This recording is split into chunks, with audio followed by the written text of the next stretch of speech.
Hey everybody, welcome back to the channel. So if you follow me here on the channel yesterday, you probably see my live stream of the announcement that Stellantis was going to commit $13 billion to boost its US production. It was a huge announcement. It came later in the day. I was so excited I had to get on here and do a live stream about it. And I know there was quite a few people on there watching what was going on. But there was a lot of exciting news yesterday.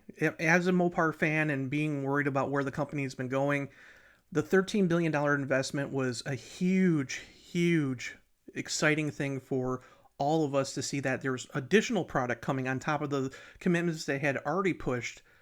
But we were seeing them reinvest in the Midwest, and it was a big move, especially for the new CEO, Antonio Filosa, because Antonio's doing a complete 180 of where Carlos Tavares was just 10 months ago. And at that time, when Tavares was at the helm, it was all about cost cutting. Today, we see that Antonio Filosa is on a spending spree. And what he's trying to do is bring product back to the US, product that people want, and bring jobs back. And basically heal everything that went wrong for the past, 5 years. So it's been very interesting the last 24 hours. One of the most exciting things that happened yesterday had nothing to do with, the really exciting news that Belvedere is going to be back online with 2 new Jeeps. Had nothing to do with that the midsize truck, like we talked about, was going to go to Toledo. But it had a lot to do with Warren Truck. Now, Warren Truck's in my backyard. I live in Metro Detroit. I know a lot of people that work there. And it's been really hard for that plant. They went just from a couple years ago to having 3 shifts and being, having the Ram 1500 Classic, having the Wagoneer and Grand Wagoneer, to this year they have 1 shift. They basically are down to 1 vehicle now because yesterday we also broke the announcement because the embargo broke on the 2026 Jeep Grand Wagoneer. So the Wagoneer and Grand Wagoneer nameplates have been unified for just 1 nameplate. But, Jeep's hoping that vehicle will boost sales. And it looks very promising. I've seen it last week in person at the Chrysler Tech Center, and I was really impressed with it. So hopefully it does. But nonetheless, it didn't really push anything at Warren Truck. But yesterday's announcement did, because what they said was they're going to invest $100 million into the Warren Truck assembly plant. And what they were going to do was bring an all-new large SUV that was both range extending as well as internal combustion powered to the lineup. Now, at the time, they didn't make an announcement of, what brand it was going to be. It doesn't make sense if Jeep's going to bring another vehicle in there that's going to be competing with the Grand Wagoneer, considering that they just took 2 vehicles and merged them into 1. So yesterday during the live stream, I said, hey, it kind of makes sense if Dodge does it because, Ram Trucks is focused on, building pickups. They've never really pushed into the SUVs. You look at Chrysler, we listened to Chris Fuel talk, over the past year. She's talking about 5 new vehicles and nothing was mentioned about a large SUV. So it kind of made sense that Dodge would do that. Now, since then, I have this article I'm going to show you is not up on MoparInsiders just yet. I actually did a lot of research this afternoon. It should have been up at 3 o'clock, but I talked to about a handful of people that were involved with a town hall meeting today through Antonio Filosa. And Antonio basically shared with the employees at Stellantis some very highly confidential news.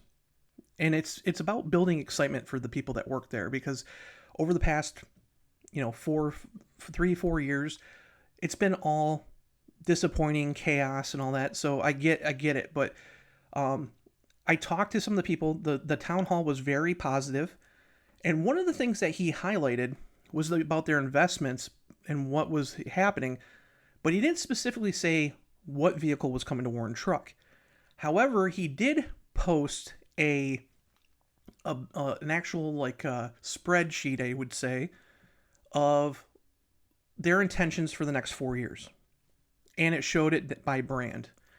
And what was very interesting about it was, from what I was told, was it's a lot different than what we think. Among those brands is the Ram brand. And the Ram brand actually showed several new products. and I was at CTC for the reveal of the NASCAR Craftsman truck entry, the basically the redo of the Hemi, coming back for 2026. And Tim Kuniskis showed us like a timeline of all these exciting things, and a lot of them had car covers on them. But what he said was, not everything is a car. You're going to have like different things like the 100,000 mile warranty and all that stuff, and it made sense. But never did we think that Ram would be going into a full-size SUV. Well, Antonio didn't mention it, but if you looked at his portfolio of what's going to happen, and again, we'll learn more about these vehicles as the Capital Markets Day event that he is planning on having in the first quarter of 2026 happens. We will see these vehicles come out to like a 5-year plan.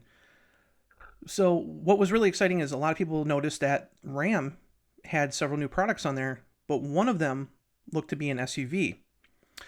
So it kind of goes hand in hand that Ram going where Dodge has been headed, because Dodge has been kind of focused on being this performance brand for some reason, even though I disagree with it.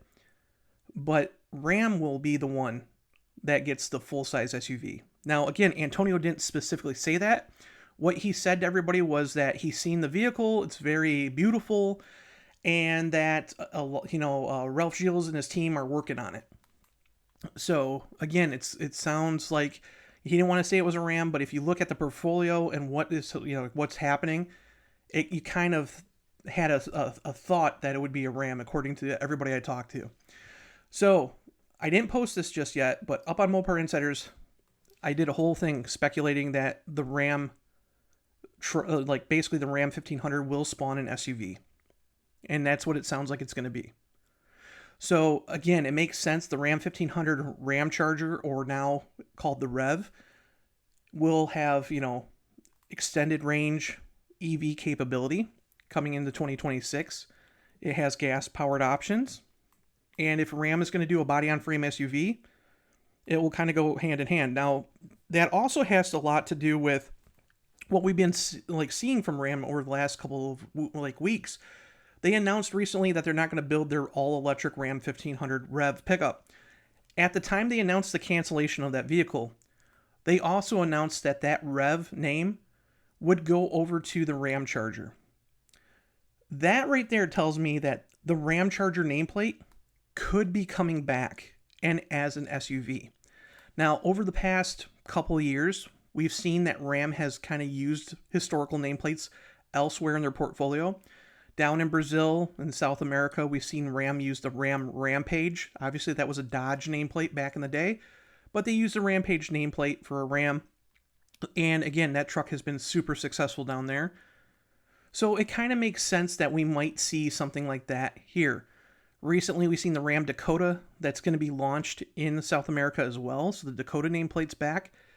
So again, it's not saying that the Dakota nameplate could not return here on the new midsize coming, but that midsize truck is totally different. And if you want to know more about it, you can watch a video on my channel from earlier. But it sounds like if a Ram is going to build an SUV, the Ramcharger, even though they hold the trademark for the name, sounds like it would be a good fit for this vehicle. Now, again, if we look at Dodge is more focused on performance. Again, they're not more mainstream anymore. We have yet to see Ram actually, do anything outside of commercial vans and pickup trucks. But that looks like it's going to be changing. Obviously, they're not going to build cars. They're going to be focusing on tough trucks. But Dodge is focused on performance. Chrysler is going to go back to blue collar luxury. And again, we listened to Chris Fuel throughout this past year at the media event at the DYC, the Detroit Yacht Club, for the 100th anniversary of Chrysler. She mentioned that they're going to go back to blue collar luxury. She mentioned that they're going to do a new Pacifica. They're going to do a new crossover that we've talked about several times on here called the C6X, which is the code name for it. It's not the name. And then on top of it, we've heard that, they're going to be working on a sedan, a 300 replacement or successor in 2028. So again, she's been talking about those. And then at Carlisle, she talked about a compact SUV as well, and a compact sub $30,000 car. But never did she mention a full-size SUV. And it kind of makes sense, because if you're going blue-collar luxury, the last thing you want to do is compete against Jeep. So if you build something just like Jeep has, it's going to clash with it, and obviously Jeep's going to beat Chrysler all the time with it. So, what brand is the most successful brand other than Jeep in the lineup? Ram. And Ram is, again, more mainstream. It's more bold. It's more truck-like. And that's what people want. So it kind of goes hand in hand. So while Antonio did not mention Ram specifically, that thing that stood out on the slide that he showed really stood out to the people I talked to. So they're very excited about it. Again, he didn't go through all the vehicles that they're going to be producing in the future. That's going to be saved for the first quarter. But what he showed got a lot of people I talked to very excited, and saying that it's going back to how FCA was. So when I heard that, and I talked to like 5 people today that all watched the town hall and are very, in love with the company, meaning like very passionate about it, and they were very excited, it told me a lot. So this is an AI rendering I did this afternoon for this article. I used a Grand Wagoneer, used a Ram 1500 Ramcharger, and came up with this. And to me, it's not that bad. If you use the attributes that we've seen with the Grand Wagoneer, so if, for example, if it has internal combustion power, if it has the Hurricane, knowing Tim, it'll probably have a 5.7 or 6.4 Hemi in it. This vehicle is capable of towing 10,000 pounds. We don't know how much the Grand Wagoneer REEV, the REEV, the range extender, will tow just yet, but we know the Ramcharger has a capability of 14,000. So I would think that the new Grand Wagoneer would be just under that. So having a Ram version of that could be very, very aggressive in the segment. On top of that, we've seen, Chevrolet and Ford offer full-size SUVs for law enforcement, like I said yesterday about for Dodge. And that would make sense too. More people would probably switch over to a Ram rather than a Jeep, considering that Ram already has a Ram 1500 special service vehicle. So they could use it for that too. So there's a lot of different things that this vehicle could spawn in different markets. And I honestly, after listening to what people said today and what they've seen, it does make sense that Ram has an SUV. So more than likely, we will see Ram have a full-size SUV built at the Warren Truck Assembly Plant in 2028. We still got a little bit of time, but 2028 looks to be the time that it's going to be rolling out. Now, again, we will learn all the details about this thing, well, most of them at least, in the first quarter of 2026 when the Capital Markets Day event happens. So again, be very excited. There's more products coming, and I can't wait to talk about what's going to happen in the future with the Stellantis or FCA, FCA US, or if you want to call it the Chrysler Group. All I heard today from people was how excited people were about the future product. And again, they didn't even see really anything. They just seen a list. So stay tuned. There's more coming. But if you want to check out my article on MoparInsiders, it's up right now. I'll leave a link in the description below. I have a lot more details about what I think this vehicle is. And then on top of that, make sure to hit like and subscribe. We're reaching, almost 10,000 people here. That's my goal by the end of next month is 10,000. I really appreciate you guys hitting the likes and hitting subscribe and stuff like that. And I will see you guys in the next video. Bye. Hello everyone. Today marks a defining moment for Stellantis. I'm proud to share that we just announced the largest single investment in our company's 100-year US history. $13 billion over the next 4 years to grow our business in the United States. With this investment, we plan to expand US production by 50% with 5 new vehicles launches and 19 product actions, adding more than 5,000 new jobs at our plants in Illinois, Ohio, Michigan, and Indiana. But this is about more than numbers. It is about our employees, our dealers, our suppliers, our customers, and all the communities we call home. It's about the future we are building together. Accelerating growth in the United States has been a top priority since my first day. Why? Because success in America is not just good for Stellantis in the United States. It is good for all of Stellantis. And I want to thank all of you for being part of this fantastic journey. Ciao.